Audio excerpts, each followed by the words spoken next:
Beyond Skyrim Bruma is an enormous mod for Skyrim and Skyrim Special Edition. I don't really do mod reviews and probably won't in the future, but I feel like I should probably talk about this and want to talk about this because it's really, really substantial, especially in the wake of Bethesda's Creation Club coming out soon. This is just a fantastic example of what the free modding community can do, and these people aren't getting paid for it other than donations, but this is the kind of content that probably should be paid for, although they said that none of their content is ever going to be behind a paywall. If you've never heard of the Beyond Skyrim team, I would definitely recommend looking into the kinds of things they're doing, especially if you're into Skyrim modding, because they're doing some amazing things for the community. They're bringing in multiple expansions to the game sometime in the next few years that bring in the other provinces of Tamriel into Skyrim, basically make them all playable, and presumably with their own stories and whatnot.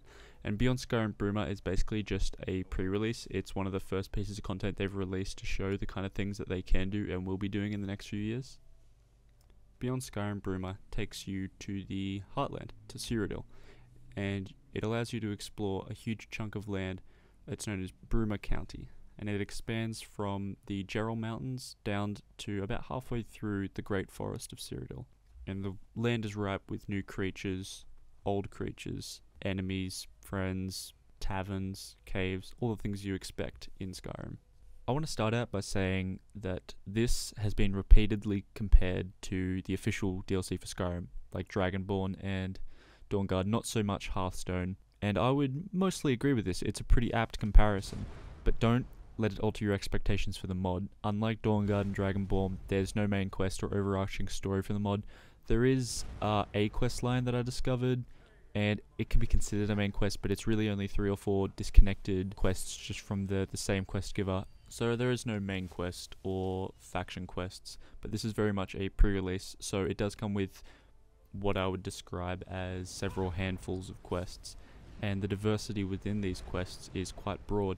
The dev team has obviously tried to diversify the kinds of quests so you get a little bit of everything. So for example, you go to Cloud Ruler Temple, you'll meet some ghosts who will give you this quest to lay them to rest, or you'll meet an orc whose wife went missing and you have to investigate the nobles that hired him and his wife for a mercenary contract and try to get to the bottom of who hired them and what happened to her.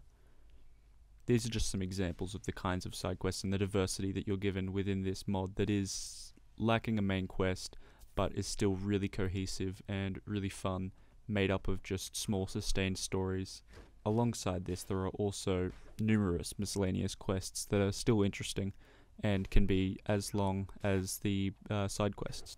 The environment in Bruma is fantastic. It's obviously meticulously created and doesn't rely on simply recreating the Oblivion's landscape. Like, they actually take a fair amount of artistic liberty with the world itself, which is definitely a positive thing and feels fresh and well designed, and it's immersive. They sort of take the landscape of Bruma and then they bring it into the current age of where Skyrim's timeline is 200 years since Oblivion. So it doesn't look identical, but it looks similar enough to where it'll tug on your nostalgia bone while also giving you this really awesome, fresh new world to explore. And a huge thumbs up for this is that Bruma is completely open, like the Open Cities mod for Skyrim. Like, you can walk in and out of the city seamlessly and it runs fine. Like, you can walk in and out of Bruma with hardly any FPS drop, maybe perhaps dropping down to as low as 45 occasionally when you look in certain directions, but it's amazing how seamlessly you can walk in and out of the city without having too much of an FPS drop, which is notable especially because this is a mod and mods typically do have FPS issues in new lands.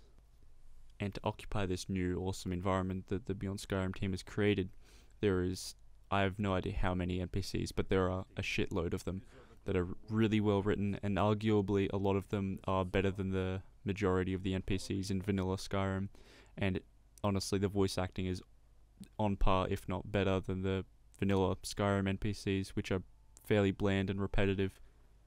And I'm not just talking about the NPCs that you'll meet that'll give quests and whatnot, but also the enemies and the creatures that they bring into this world are really well voice acted, and it's amazing for a mod. Like, it's on par with Enderall.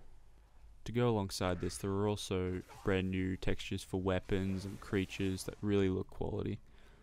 Things like new textures for goblins and minotaurs, ogres, Aliad, liches, alien Draugr type zombies, and the weapons amazing.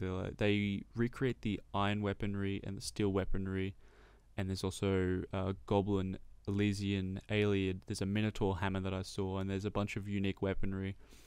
I haven't found all of them. Some of them they hide quite well, but they all look really, really beautifully handcrafted.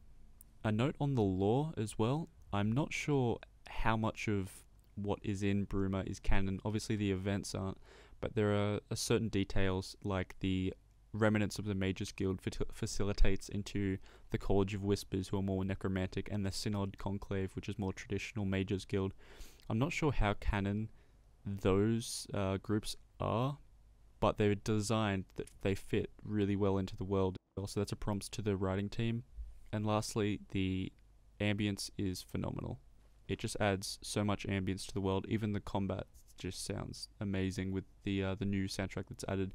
I'm not sure how much audio they added. I think it was somewhere around 3.5 hours, but it just sounds fantastic, and they've obviously put so much work into it, as well as all the work they put into the rest of the mod, and it just really completes the experience. In conclusion, this is a fantastic mod. It's definitely worth a download, and most importantly, it's a harbinger of great things to come. The Beyond Skyrim team has obviously put so much effort and time into this mod, but it goes a bit further than that, and this is going to sound like a bit of BS marketing, but they've obviously put a lot of love into the mod. And what I mean by that is the people that made Bruma clearly really enjoy the Elder Scrolls series and Skyrim, and if you do too, I'd really highly recommend playing and downloading this mod. I mean, it's free. They spent so much time and effort on this that they've obviously got so much love, and it really shines through to the quality. It's roughly 15 hours of free content, and the content is quality from head to toe, consistent. There's new armor, new worlds, new characters, quests, enemies, etc, etc. I could keep going on. The point is that this team that is setting out to do an enormous thing for the modding community are capable of fantastic quality and consistency, and it really shows through in this mod, which is mostly a pre-release but is also really just quality, fun mod, and I highly recommend it. Thanks for listening to me suck the proverbial dick of the Beyond Skyrim team. Hope you enjoyed.